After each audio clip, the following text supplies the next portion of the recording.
guys! Welcome back to my channel, Lian Lim Kitchen, si Rep Bes. Magluluto tayo ngayon ng nilagang baka. Paniguradong magugustuhan nyo to dahil tamang-tama sa panahon ngayon, malamig na dito sa Japan. Kaya papakita ko sa inyo kung paano natin ito lutuin.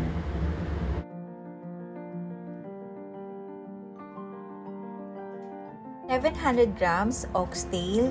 Hugasan lang po natin itong mabuti bago natin to pakuluan.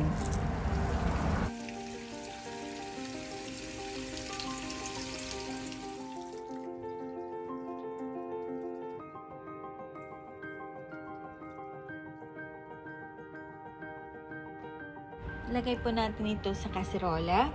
Then, lagyan po natin ito ng 500 ml ng water. Takpan natin ito. Then, tsaka natin ito pakuluan.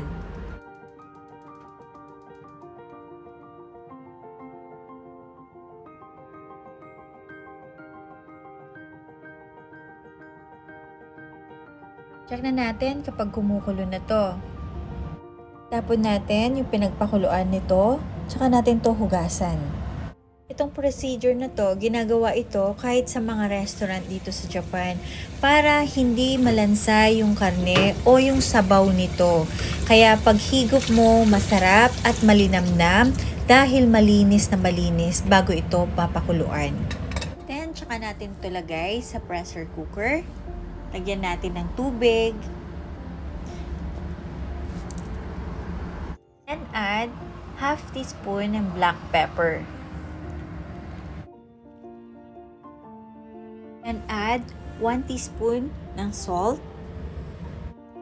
Pakuluan natin ito hanggang sa lumambot ang karne.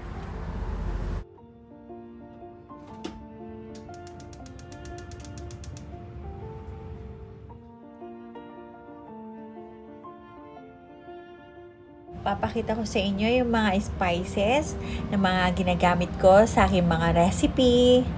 Yan. Sobrang dami. Iba't ibang klase. Depende sa lulutuin ko.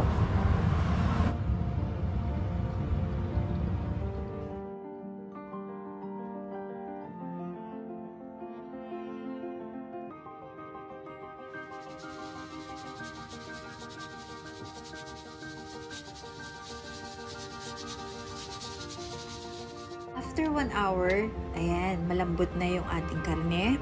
Then, transfer ko lang to sa medyo mas malaking kasirola para malagyan natin sunod na ng mga gulay. Na natin yung corn. Tama, panahon ng mais ngayon dito sa Japan, kaya dadagdagan ko ng mais para mas manamis-namis yung sabaw nito. And pwede na rin natin isabay yung patatas dito.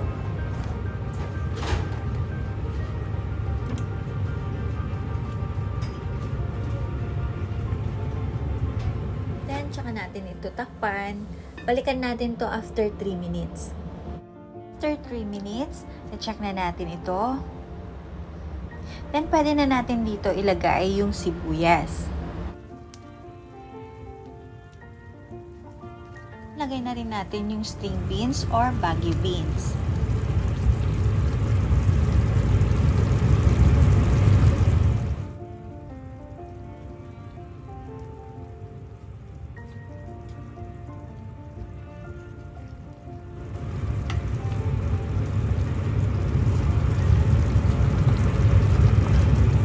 Natin yung bok choy.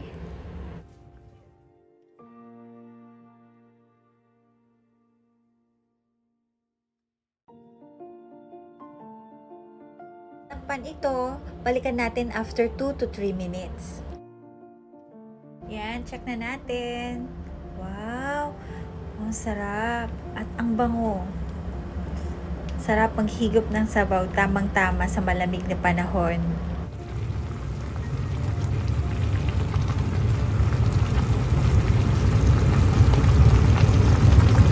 Po yung ating nilagang baka.